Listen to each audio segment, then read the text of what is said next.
Mesdames, Messieurs, bonsoir. Vous êtes sur Afrique Média, la télévision panafricaine. C'est le journal africain, le sommaire.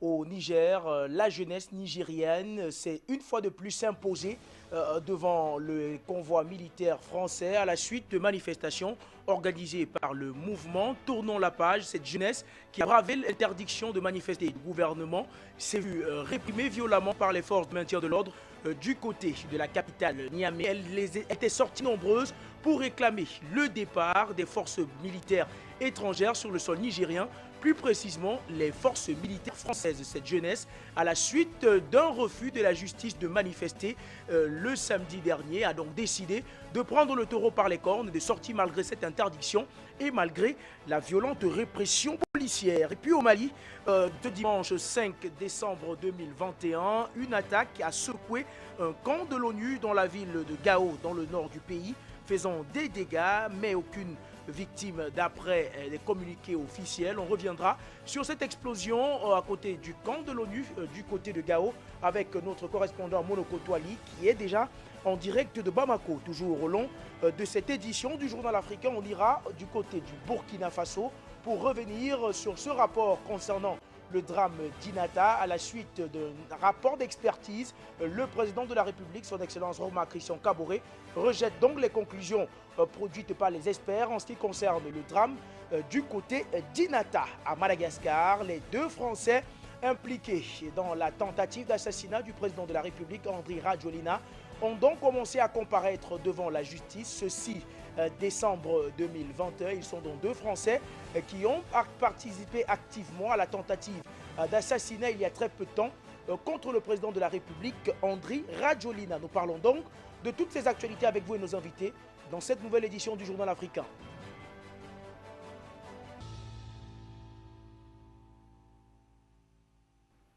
Mesdames, Messieurs, rebonsoir et merci de nous retrouver sur les antennes de la télévision panafricaine pour cette autre édition du Journal africain, la première sortie de la semaine. Chers téléspectateurs, merci de nous recevoir chez vous. L'édition de ce soir, nous la débuterons par le Niger pour reparler de ces manifestations, de ces jeunes Nigériens qui réclament le départ des bases militaires et des forces étrangères sur le sol nigérien, plus précisément les forces françaises. Ils étaient donc nombreux, ces jeunes qui ont décidé de braver l'interdiction de manifester annoncée par la justice pour réclamer justement le départ de ces militaires. Plus de détails dans ce reportage que signe Linda Ndedi.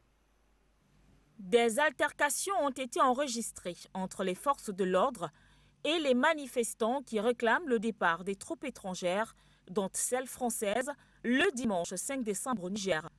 Plusieurs personnes ont donc manifesté dimanche à Niamey, la capitale nigérienne, contre la présence des forces étrangères. D'après nos sources, les protestataires marchaient vers l'Assemblée nationale en tenant des slogans hostiles à l'armée française lorsque la police nationale est intervenue pour les disperser. La manifestation avait été autorisée par la justice avant d'être révoquée pour cause de troubles à l'ordre public.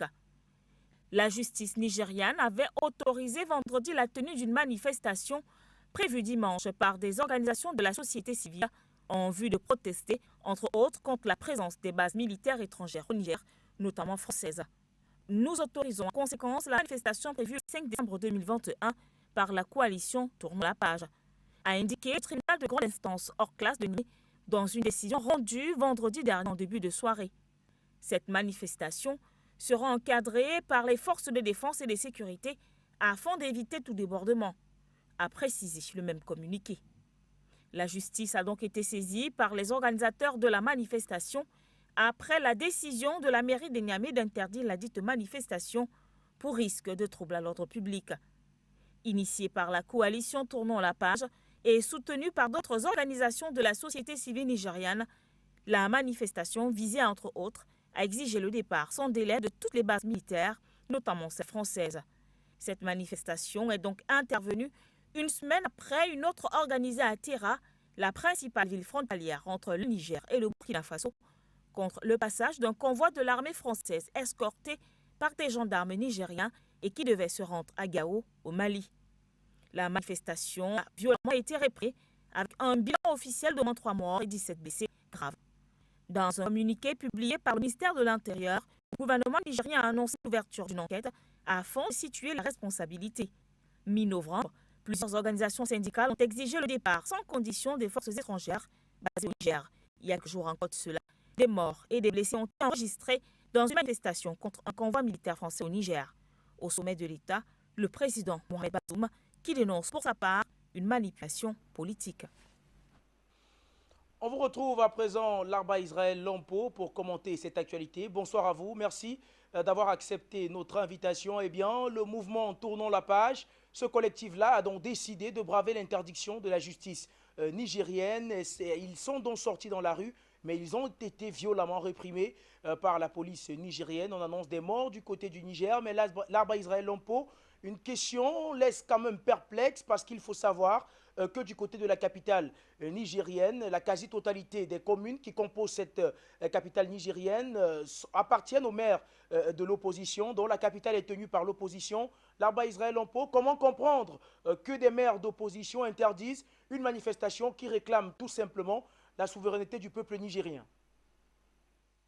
Bonsoir, monsieur Wafo, bonsoir aux téléspectateurs, bonsoir à toute l'équipe d'Afrique Média. Alors, ce qu'il faut comprendre, une fois qu'on arrive au pouvoir et qu'il y a un président qui répond à la France, il est difficile d'avoir une marge de manœuvre au niveau de la municipalité pour pouvoir s'affirmer.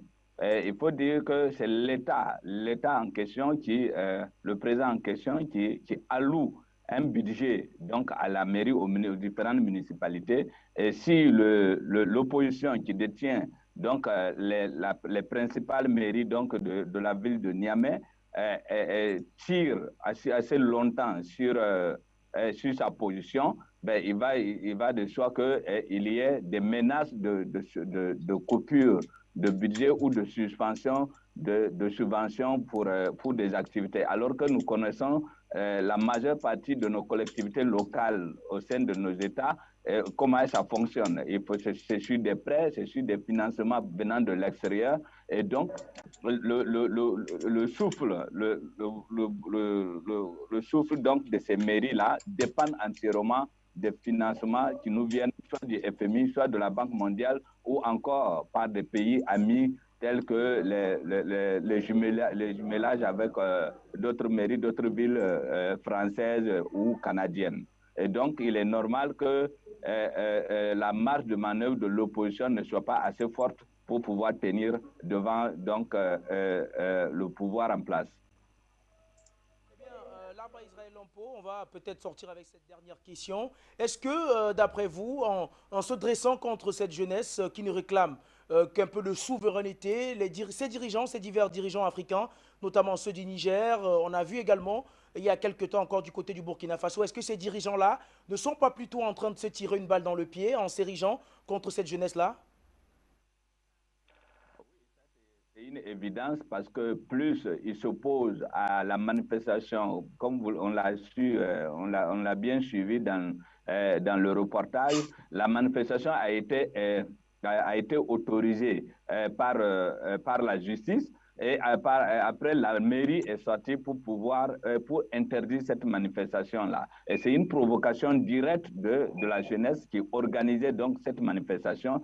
Mais aussi, ça prouve qu'au sein de nos dirigeants, que ce soit au niveau de la justice ou encore dans la classe politique, puisque la justice est détenue par le pouvoir en place, il faut dire que nous avons au sein de nos institutions des gens qui ne sont pas d'accord avec le système. Et donc, du coup, ça donne une fierté et une force, une certaine force donc, à la jeunesse qui se mobilise de part et d'autre contre donc, cette présence française ou toute autre présence militaire étrangère sur le sol nigérien ou burkinabé. Alors, se tirer une balle dans le pied, c'est une évidence parce que lorsqu'on considère le cas du Burkina Faso, comme vous l'avez mentionné, le Burkina Faso a mesuré, donc les autorités burkinabées ont mesuré la gravité donc d'aller de façon frontale contre la jeunesse burkinabé qui s'était mobilisée pendant une semaine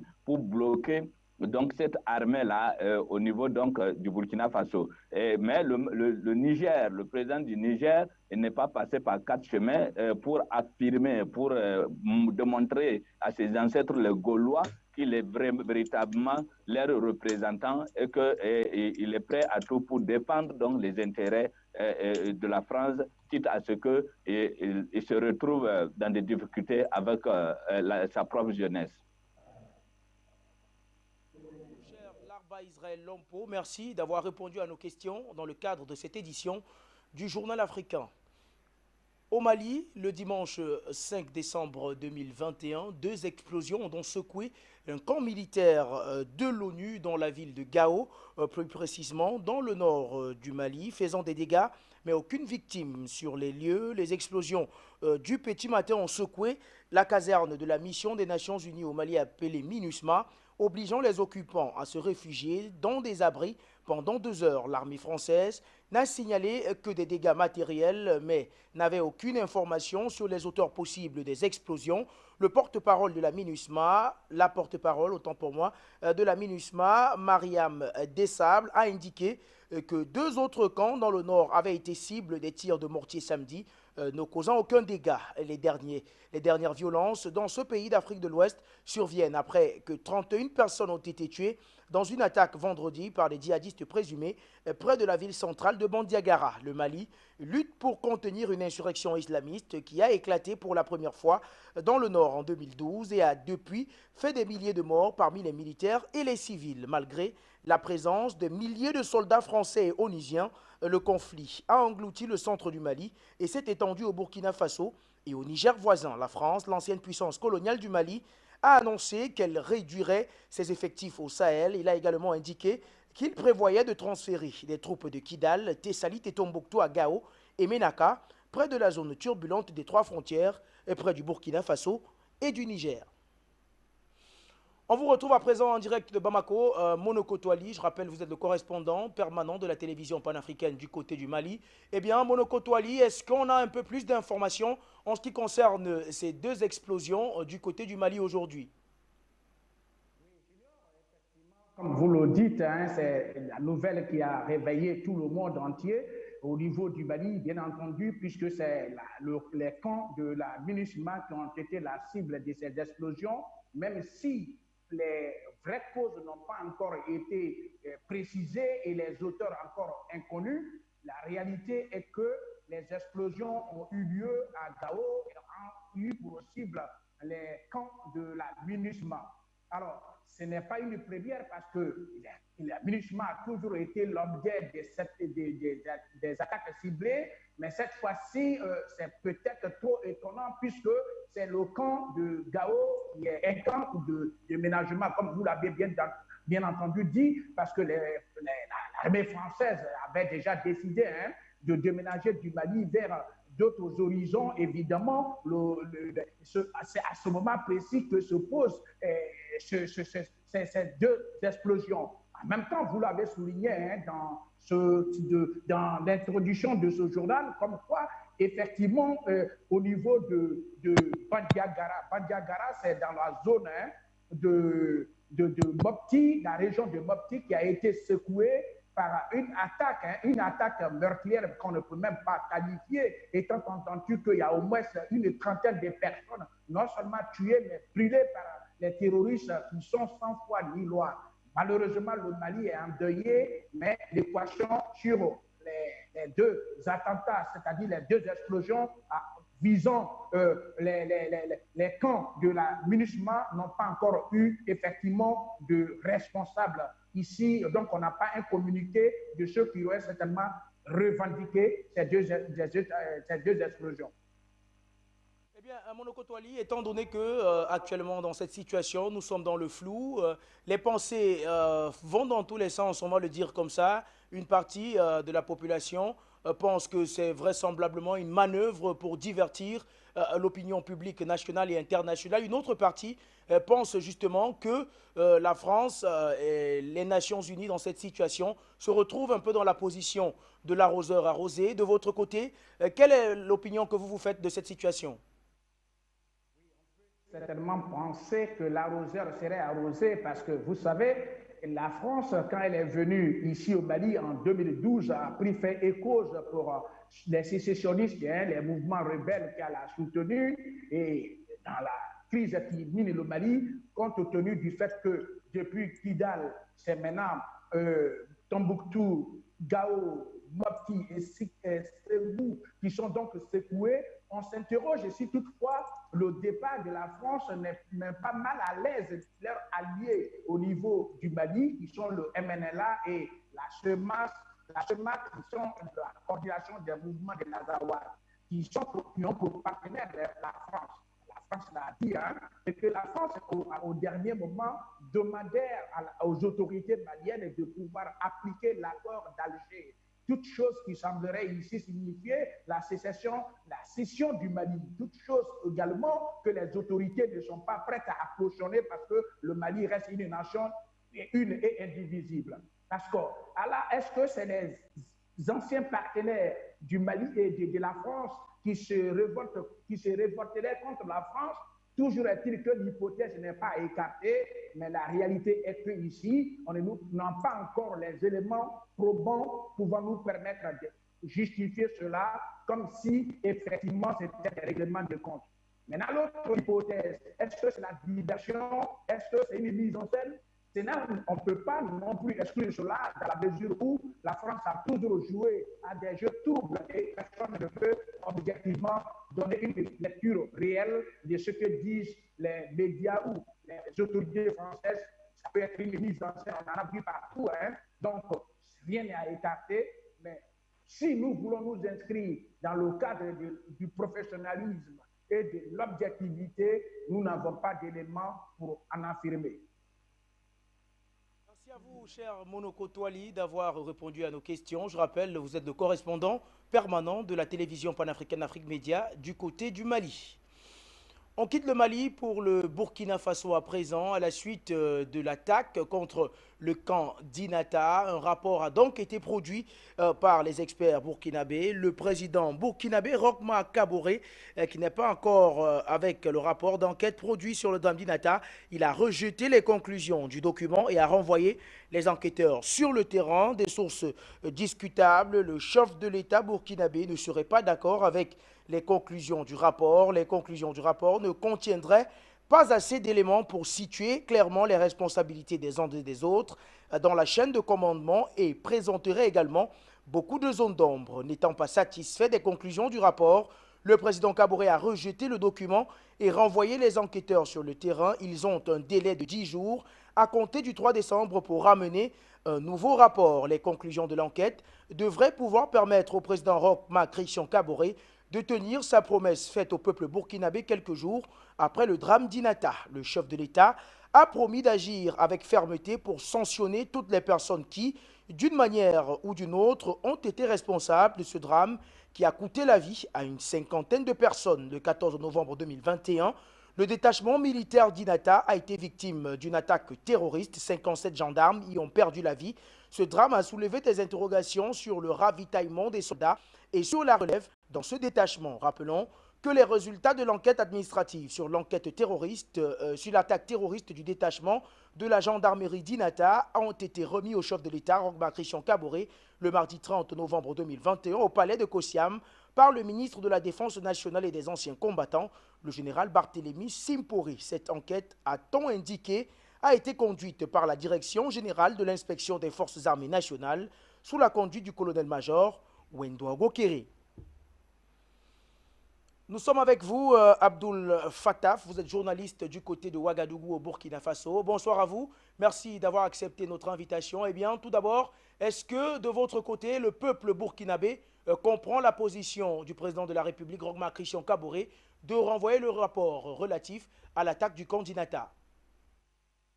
Eh bien, c'est tout simplement un coup de théâtre aujourd'hui, donc depuis ce matin, avec cette information qui a été révélée par le quotidien public Sidwaya, qui dit justement que le président du Faso a renvoyé les enquêteurs donc, sur le terrain pour fournir plus d'éléments donc à même de pouvoir situer les responsabilités de façon claire au niveau donc de la chaîne de responsabilité, de la chaîne de commandement, et puis pouvoir lever les zones d'ombre qui subsistent encore. C'est un coup de théâtre parce que les Burkinabés s'attendaient à donc voir les premières décisions qui découleraient justement ce rapport, puisque le président du Faso avait annoncé à la réception de ce rapport-là qu'il en prendrait connaissance pour en tirer toutes les conséquences. Ce sont ces conséquences-là qui étaient plutôt attendues dans un contexte où il y a plein de réaménagements au sein des forces armées nationales. Et ce matin, on se rend compte que finalement le chef de l'État a rejeté tout simplement ce rapport-là. Il a demandé donc plus de détails. Jusqu'ici, on ne sait pas exactement ce qu'il y a dans ce rapport. Il a été tenu secret, mais on sait en tout cas en revanche ce qu'il n'y a pas dans ce document. Il n'y a pas d'éléments clairs pour situer les responsabilités. Et donc, les Burkinabés sont en même temps étonnés, surpris de cette réaction du président du Faso, qui est, il faut le dire, hein, qui est qualifié de président diesel parce qu'il prendrait les décisions de façon assez tardive. Mais cette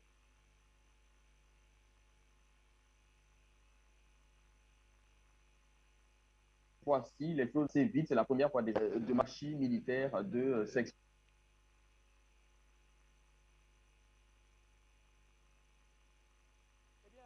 Cher Abdul Fattah, est-ce que, d'après vous, vous pouvez donner raison à cette partie de la population burkinabé qui pense que le rejet de ce rapport est tout simplement relatif au fait que le président de la République ne veut pas véritablement et vraisemblablement assumer ses responsabilités en ce qui concerne la dégradation de la situation sécuritaire du côté du Burkina Faso? Ainsi, le président du Faso a longtemps fui ses responsabilités parce qu'il y a en tout cas des situations qui se sont présentées où on attendait des décisions fermes de la part du chef de l'État. Cette fois-ci, l'intention est affichée depuis donc l'attaque d'Inata. 3 jours après, à l'issue d'un conseil des ministres, le président du Faso s'est adressé au Burkinabé et pour la première fois, il a reconnu qu'il y a eu des dysfonctionnements assez graves dans la chaîne de commandement, dans en tout cas la manière dont cette attaque a été gérée. Il a pu le reconnaître pour une fois et c'est là où on attend le chef de l'État, s'il y a des dysfonctionnements, qu'il y ait alors des sanctions. Et les sanctions ne pourront pas venir si les responsabilités ne sont pas situées clairement. Le chef de l'État réclame donc un rapport plus détaillé qui puisse situer ces responsabilités-là pour pouvoir prendre des décisions. C'est l'occasion, en tout cas pour le chef de l'État, de prouver à ses concitoyens qu'il est toujours le capitaine à bord du navire Burkina Faso et qu'il peut bien prendre des décisions assez graves avec beaucoup de conséquences, y compris donc de sanctionner des chefs militaires qui seraient fautifs dans cette façon de gérer la situation sécuritaire au Burkina. Une situation sécuritaire qui a fait déjà plus de 2000 morts. Ça continue, les attaques continuent d'être signalées ça et là.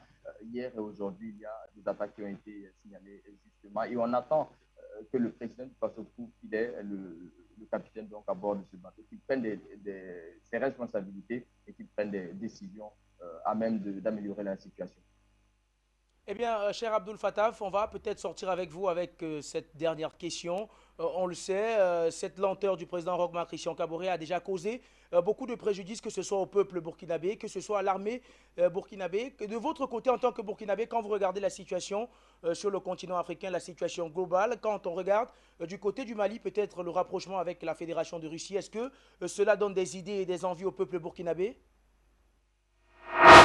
Des idées, ça en donne au peuple burkinabé. Vous avez certainement suivi ces dernières semaines. Il y a eu des marches qui ont été organisées, notamment par une coalition d'organisations de la société civile qu'on appelle COPA-BF, et qui a organisé plusieurs fois des manifestations. D'abord une conférence de presse, ensuite une marche à Bobo du Lasso, la deuxième ville du pays, qui a été interdite. Et tout cela, c'était dans l'optique de rejeter la présence française au Sahel. Et il y a bien sûr ces slogans-là favorables à la Russie qui ont été scandés par les manifestants. Et ce n'est pas la première fois d'ailleurs. Il y a eu plusieurs manifestations de par le passé où des manifestants ont réclamé donc un rapprochement avec la Russie, tel que cela est fait au niveau du Mali. Mais pour ce qui concerne les autorités burkinabèses, jusqu'ici, on ne dit pas mot de cette situation-là. On ne commande pas d'ailleurs ce qui se passe au Mali et au Burkina. Il n'y a pas une volonté affichée en tout cas de diversifier dans la réalité, dans la pratique, les partenaires en termes militaires, en termes de sécurité. Pour le moment, c'est, j'allais dire, le statu quo et les résultats peinent à être visibles sur le terrain et pour les Burkinabés.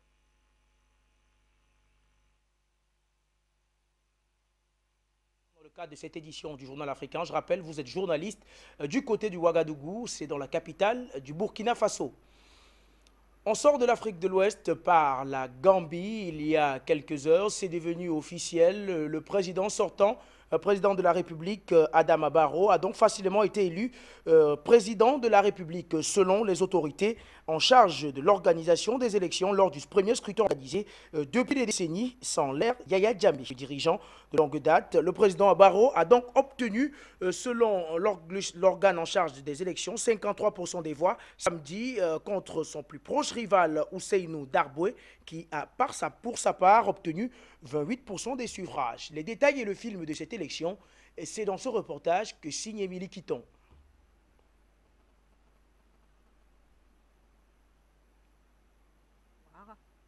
Avec 53% des voix, Adama Barrow a été réélu à la tête de la Gambie pour un second mandat de 5 ans. Le chef de l'État sortant remporte ainsi la présidentielle du 4 décembre dernier à l'issue du premier tour. C'est ce qu'a annoncé devant la presse la commission électorale. Après l'annonce des résultats, plusieurs Gambiens ont pris d'assaut les rues dansant et célébrant la victoire de leur candidat qui s'est engagé à répondre aux attentes de ses électeurs. Une célébration qui s'est prolongée jusqu'à tard dans la nuit. Tous ces Gambiens espèrent que le second mandat du président Barrow apportera une lueur d'espoir, que le chef de l'État développera le pays avec la construction de nouvelles routes, de nouveaux ponts. Ils espèrent également que la paix, l'amour et l'harmonie reviendra dans le pays loin de la dictature de l'ancien président Yaya Jammeh. Environ 1 des 2 millions de Gambiens est appelé à choisir leur président parmi 6 candidats. La commission électorale a enregistré un taux de participation de 87% des voix. Adama Barrow a salué le bon déroulement du scrutin, remerciant notamment la commission électorale indépendante pour l'organisation compromise d'une élection libre, équitable et transparente, ainsi que le Conseil des sages de la CEDEAO et les anciens chefs d'État qui ont laissé toutes leurs activités pour accompagner les Gambiens. La preuve, selon lui, que nous devons prendre notre destin à main et trouver des solutions à nos problèmes. Le président a promis qu'il consacrerait toutes les ressources à sa disposition pour faire le Gambie un pays meilleur pour toutes et tous. Et puis à Madagascar, le procès des 2 Français inculpés dans la tentative de coup d'État contre le président Andry Rajoelina s'est donc ouvert ce lundi 6 décembre 2021 au palais d'Adossi, dans le centre de la capitale malgache. Linda Ndedi nous donne plus de détails dans ce reportage qu'elle signe. Paul Rafanourana et le Français Philippe François, inculpés dans la tentative du coup d'État du président malgache, s'est ouvert ce lundi 6 décembre 2021 au palais de justice, mais aussi dans le centre d'Antananarivo. Ils sont poursuivis pour atteinte à la sûreté de l'État, association de malfaiteurs et complot en vue d'assassiner le chef de l'État. Présumé cerveau du projet Apollo 21, la tentative de coup d'État visant à éliminer et neutraliser, selon la procureure générale, plusieurs hautes personnalités politiques, dont le président Andry Rajoelina. Les 2 hommes et leurs épouses démentent toute implication dans cette affaire. Paul Rafanourana, ancien officier de la gendarmerie française et diplômé de l'école militaire Saint-Cyr, a été conseiller de l'actuel chef de l'État malgache en 2011, alors que ce dernier était à la tête de la haute autorité de la transition. Philippe François, lui aussi ancien Syrien et colonel à la retraite de l'armée française, a notamment opéré au Tchad. Arrivé il y a près de 2 ans à Madagascar, il dirigeait une société d'investissement, Charafas, dans laquelle Paul Rafanourana a été associé. Arrêtés il y a 4 mois, notamment le 20 juillet dernier, les 2 hommes sont depuis sous mandat de dépôt à la maison de force de Tafaï, en périphérie de la capitale. Et puis en Angola, le principal parti d'opposition, l'UNITA, a donc réélu son président, le président Adalberto Costa Junior, qui a donc repris la tête de ce parti d'opposition du côté de l'Angola. Linda Ndedi nous donne les détails dans ce reportage. Adalberto Costa Junior a été réélu président de l'UNITA en Angola. À quelques mois de la présidentielle, il se présente comme le principal opposant du président João Lourenço, du MPLA. Sa réélection a eu lieu à Luanda à l'issue de 3 jours de congrès organisés par l'Union nationale pour l'indépendance totale de l'Angola. Ce congrès de l'Union nationale de l'Angola a élu Adalberto Junior comme président avec 1121 voix favorables, ce qui représente 96% des suffrages exprimés, affirme le parti dans un communiqué publié dans la nuit de samedi à dimanche. Il était le seul candidat. Des militants de toutes les provinces se sont retrouvés pendant 3 jours dans la capitale. À l'ouverture, l'ancien président de l'UNITA, qui a assuré un intérim de plusieurs mois, Isaïs Samakouva, avait listé les questions pertinentes à examiner par les délégués concernant les efforts à fournir en vue de l'alternance au pouvoir politique en 2022. Adalberto Costa Junior porte désormais les espoirs de l'UNITA qui voit le fauteuil présidentiel lui échapper depuis plus de 3 décennies. En Angola, le MPLA est au pouvoir depuis 1975. Pour atteindre ses objectifs, l'UNITA a appelé la jeunesse à s'inscrire massivement sur les listes électorales. Les élections générales sont prévues en août 2022. En République démocratique du Congo, le président du conseil d'administration de la GECAMIN, Albert Youma, a donc été écarté de son poste. Il a donc été mis sur le banc de touche de cette société fleuron de l'industrie minière du côté de la République démocratique du Congo. Une fois encore, c'est un proche de l'ancien président Joseph Kabila Kabange qui est mis sur la touche par le chef de l'État, Félix-Antoine Tshisekedi. Linda Dedi, Christelle Wandji signe ce reportage. Le président Félix Tshisekedi a remplacé Albert Youma, président du conseil d'administration de la GECAMIN, la compagnie minière d'État. Depuis le 19 novembre, l'enquête Congo Hold Up avait régulièrement évoqué son nom. À coût de dizaines de millions de dollars, la compagnie minière d'État avait alimenté les comptes du premier cercle de Joseph Kabila via la BGFI Bank. Il faisait aussi l'objet d'une enquête de l'inspection générale des finances. À titre personnel, le désormais ancien patron de la GECAMIN est impliqué dans le dossier Égal, une société dont il est actionnaire et qui a détourné 43 millions de dollars d'argent public au profit du premier siècle de Joseph Kabila. Sous son contrôle, la GECAMIN fait de nombreux virements qu'elle présente comme des avances fiscales, c'est-à-dire une avance sur impôt à venir. L'IGFL parle d'un demi-milliard ainsi détourné, car au lieu de verser l'argent sur le compte du Trésor public, elle va par exemple le verser à Sudoil, qui appartient à des membres de la famille de Joseph Kabila. Par exemple, le 13 juin 2016, ce sont 2 millions qui disparaissent sous l'intitulé « Solde d'avance de fiscalité ». Le 2 août 2017, la GECAMIN vit, cette fois, 15 millions de dollars à Sudoil sous le libellé « Paiement alimentation de notre compte ». Mais il n'en reste pas moins qu'Albert Youma est le président de la Fédération des entreprises du Congo. Il a été réélu en novembre dernier à l'issue d'une élection contestée. Vendredi dernier, lors d'un débat, un représentant de l'inspection générale des finances a qualifié l'épreuve de Congo Hold Up de fausse dans le dossier Égal. L'IGF assure qu'Égal, dont Albert Youma est l'un des actionnaires, n'a pas détourné les 43 millions de dollars qui étaient sous un compte à son nom. Pour l'IGF, seule la BGFI Bank, la banque contrôlée par le frère de l'ancien président, aurait détourné cet argent et promis de le rembourser depuis mai. A priori, rien n'a été fait. Contacté par l'enquête Congo Hold Up, la BGFI n'a pas réagi. Du côté de la société civile, on estime qu'il était plus que temps de revoir la gouvernance de la GECAMIN. Aujourd'hui, les regards sont tournés vers l'enquête lancée par l'inspection générale des finances sur la gestion de la GECAMIN.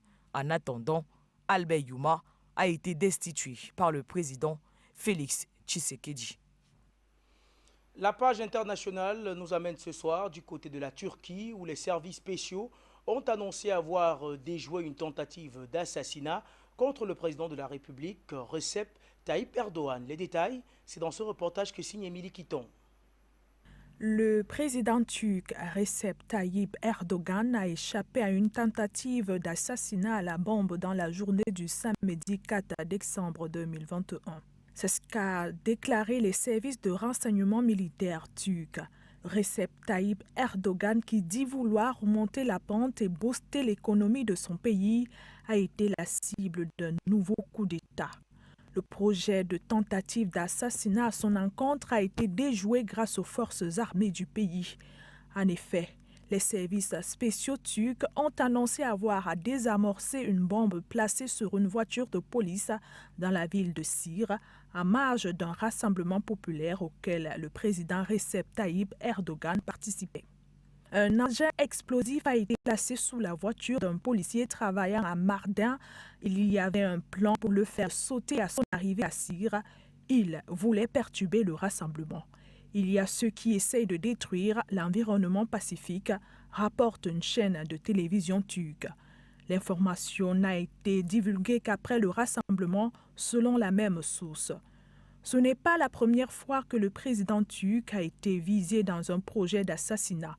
En 2016, Erdogan avait été victime d'une tentative de coup d'État. Le 20 juin 2019, 151 personnes sont condamnées à la prison à vie pour leur participation à la tentative de coup d'État. Parmi les condamnés, on compte l'ancien chef de l'armée de l'air, Hakim Öztürk, et l'ex-aide de camp d'Erdogan, Ali Yassizi. Pour commenter cette actualité, nous sommes avec vous, Gamal Abina. Bonsoir, merci d'avoir accepté notre invitation une fois de plus. Eh bien, cher Gamal Abina, qui en veut véritablement à la vie du président Recep Tayyip Erdogan?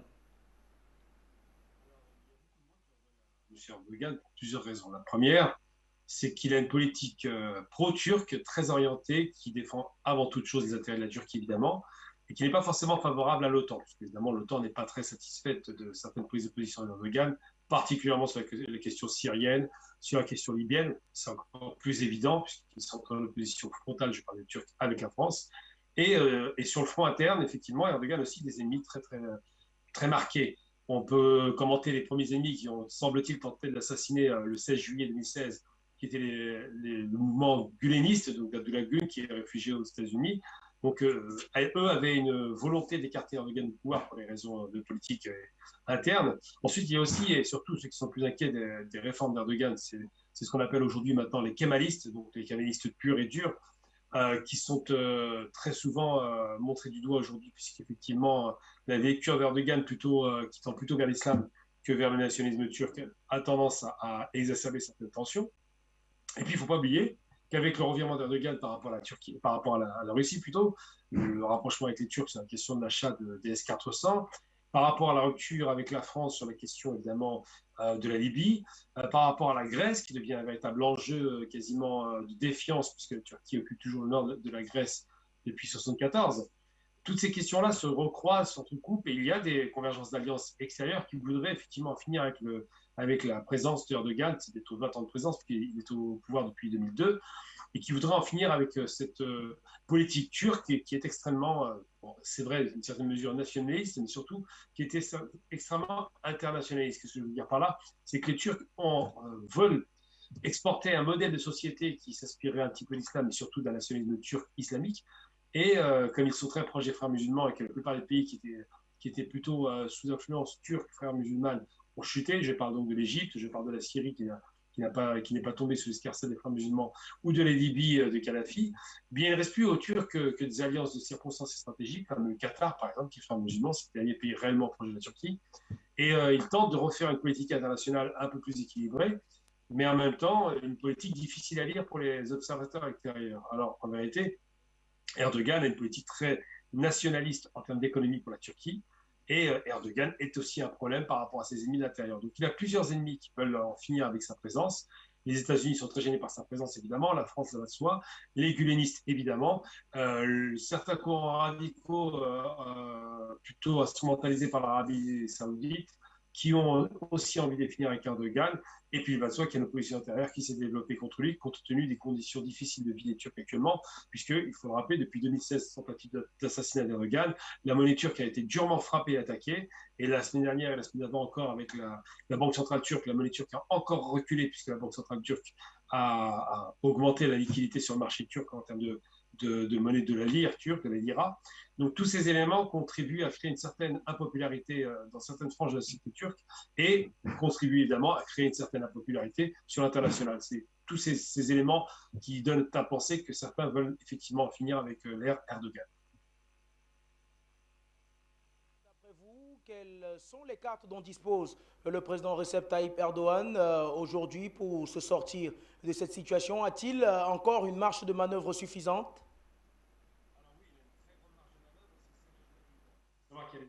Qui arrive en 2023, très importante, puisque ça risque effectivement, il pourrait perdre l'élection. Rappelons-nous quand même qu'il a perdu Ankara, à Istanbul surtout, qui était la capitale, donc il a perdu par rapport à l'opposition. L'opposition n'est pas très structurée, pas très organisée. Hein. Leur discours en substance, c'est toujours dire ils font de l'anti-Erdogan primaire, mais ils ne font pas de proposition économique. Alors que M. Erdogan, lui, par contre, il a une posture très claire sur la question économique. Il sait que sa monnaie est attaquée, qu'il ne pourra pas faire grand-chose pour la maintenir, parce que ça coûte cher de maintenir une monnaie face au dollar, par exemple, ou à l'euro. Mais en revanche, c'est une aubaine pour lui, un peu comme l'Italie des années 90. Attaquer la lire italienne, ça a boosté l'exportation. Et Erdogan fait ce pari.